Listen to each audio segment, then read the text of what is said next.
not the one who selected them. It was the idea of Atmo Corey and Sister Janice and Sister Nora Broderick, who encouraged me to publish some of the reflections that I did over the years, and I suggested to them that they make the selection because I felt I would struggle to make the selection in a way, and so they went through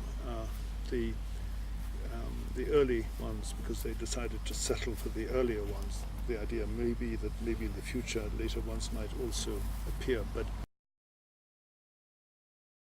I think I have changed a bit, but it's hard to say exactly how.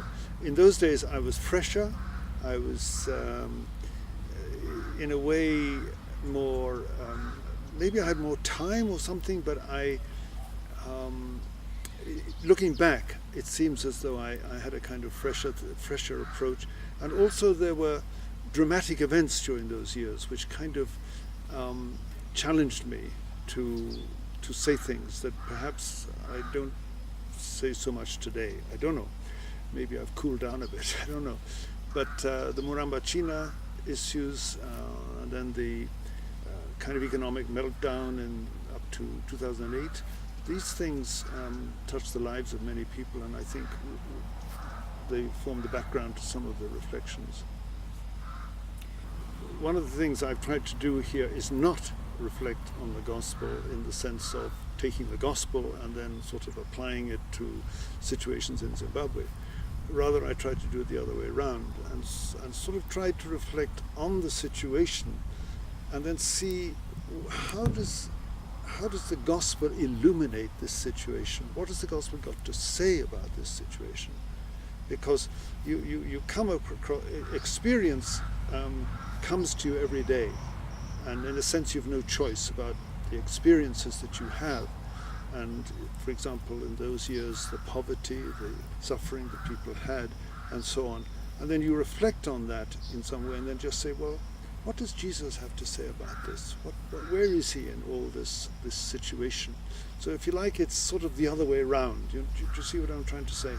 Yes. And the gospel comes out of this situation rather than starting with the gospel and then seeing how it applies or something like that. Well, I think they should look at their own experience and try to see what it means in their life, in a life that is illuminated by the gospel. Many people today in Zimbabwe, in my experience, say, well, we'll wait and see. Let's wait until something happens, some change or so on. Very often you hear people saying, we'll wait and see. There's nothing we can do, we just wait. Now, I'm not sure that, it's very understandable why people say that, because the price of trying to bring about change can be quite high. So people are more inclined to wait. But on the other hand, if we don't do something to try to change the civic atmosphere, whatever you want to call it, in the country, the cultural atmosphere in the country, change will be very long delayed.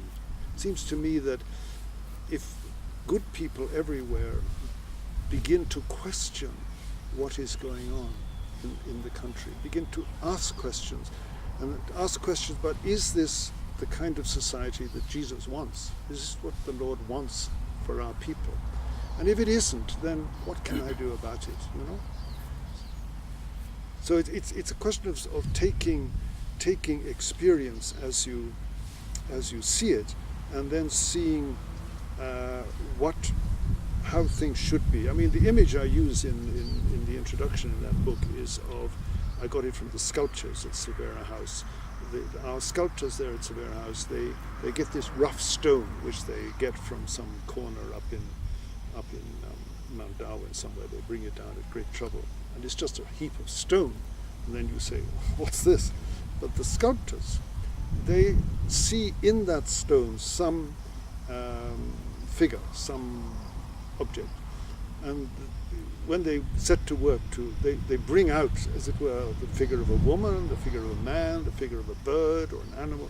They bring it out of the stone.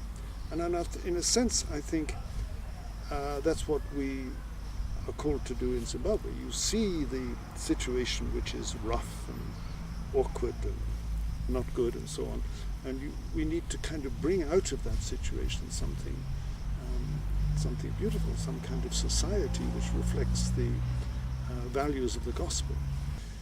I think that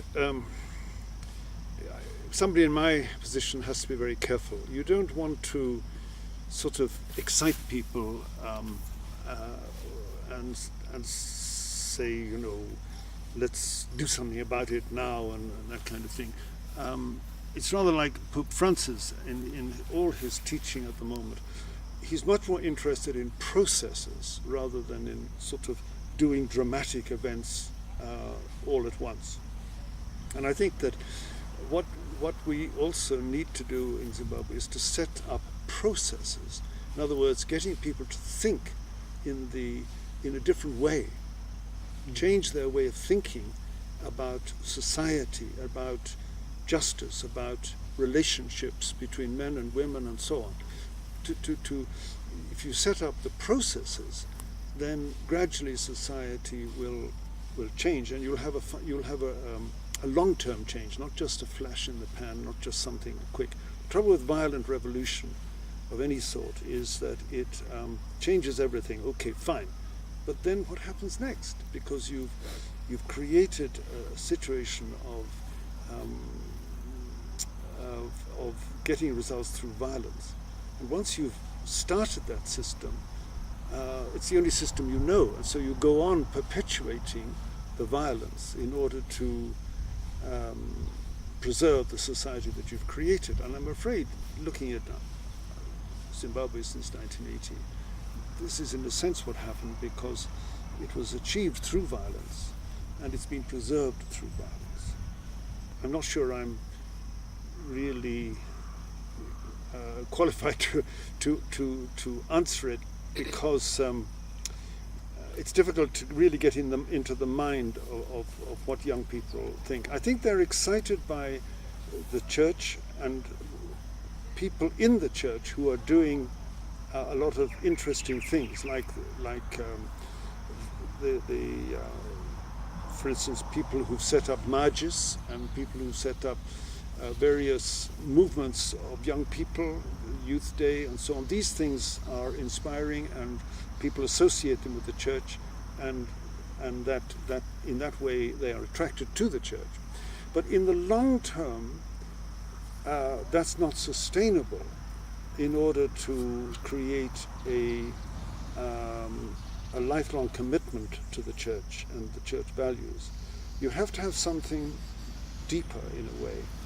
And I think that what we are called to do is to introduce young people to a relationship with Jesus, something deeper than a kind of I mean, I'm not in any way criticizing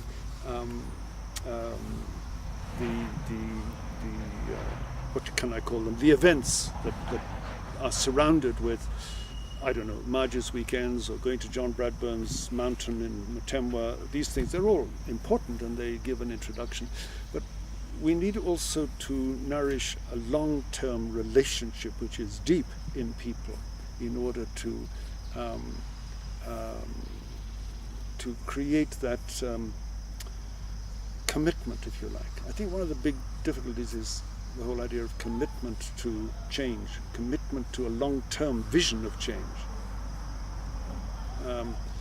You see, if you ask me about, you mentioned Ashton Chichester, well, he's a figure in the 1930s and 40s, and in a sense, a very important figure in the growth of the church at that time. But it's harder to relate to somebody. I mean, what he did was to lay the foundations. The other person you mentioned was John Bradburn, who, in a sense, didn't do anything to to sort of build up the church in terms of structure or in terms of activities like youth groups or majlis or any of those kind of things. He wasn't, in that sense, a hands-on apostolic man. What John Bradburn did, and it's interesting that his cause for canonization is coming up, what John Bradburn did was to give a completely sort of very clear witness to going straight to God, in the sense of leaving everything. I mean, he just left his home, he left his comforts, he left food, he didn't bother about what he wore, and living with people with leprosy. He really went to the limits, as it were, in his commitment to the ideal, which was searching for God. Now, you can't expect other people to do that. He's not, and nobody expects people to go and do that and live that kind of way.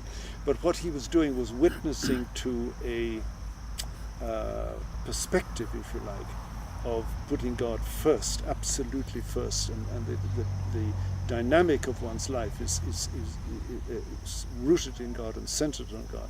Can be there for everybody. You don't have to go off to Matemwa and live on a mountain to do that, but the dynamic, the orientation towards God is what he was witnessing to, and what he wanted people, in his poetry and all the rest of it, he wanted people to become aware of.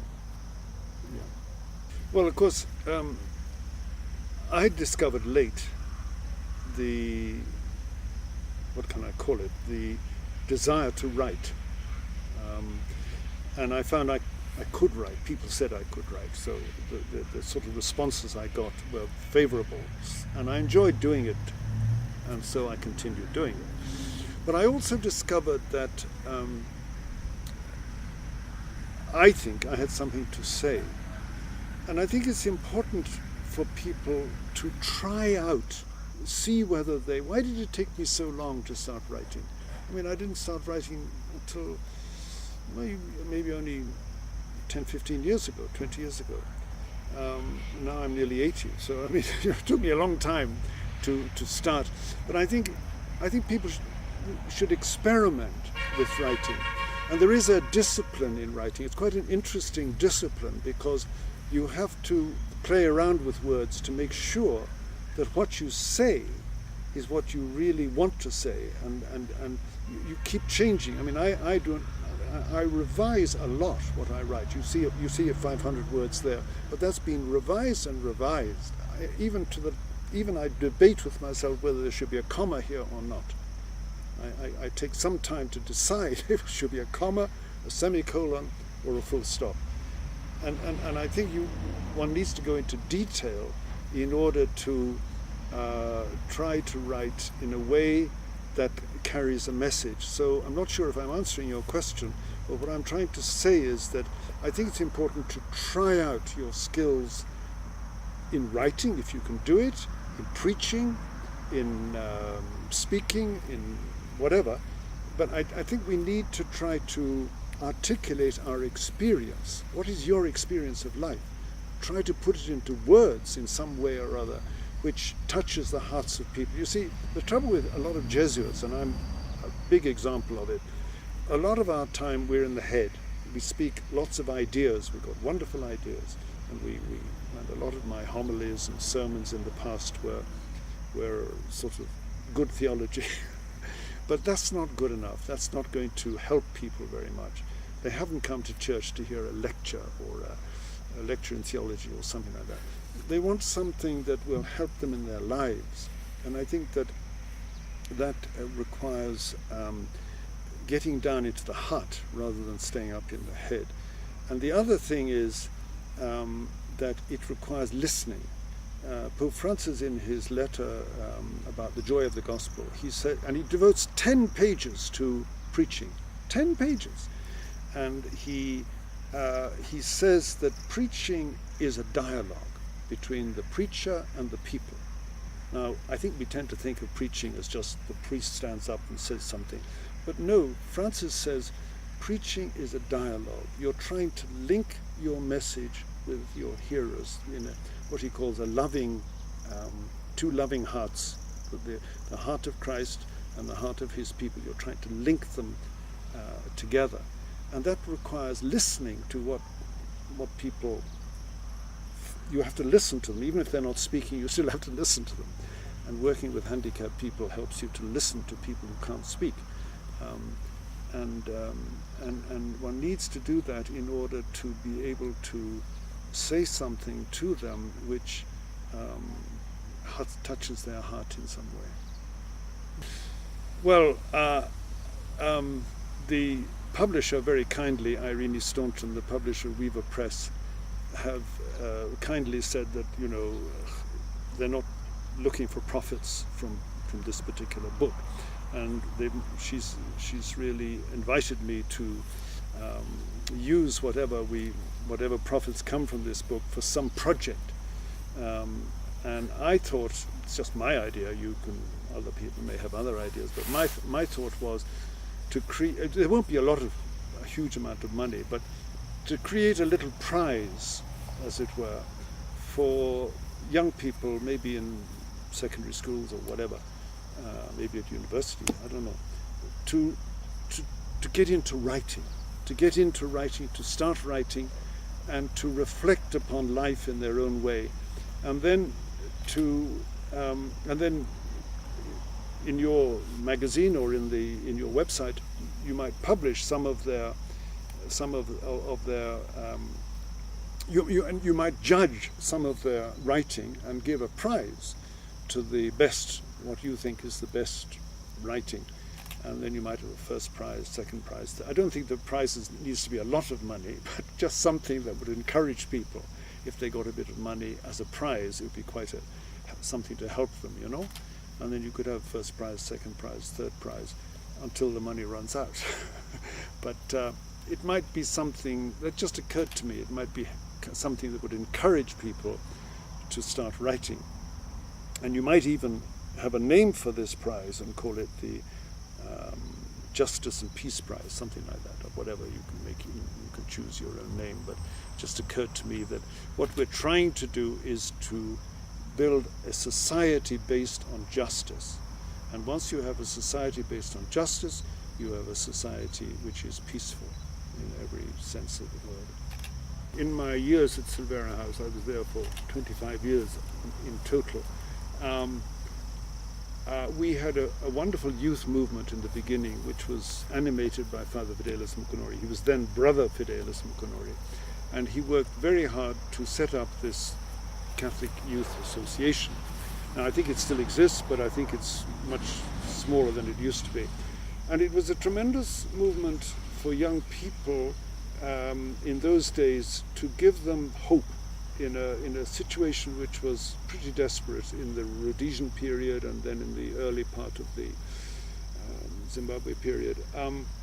And we had several things. There were projects, there was civic awareness, that was, I think, perhaps the key one.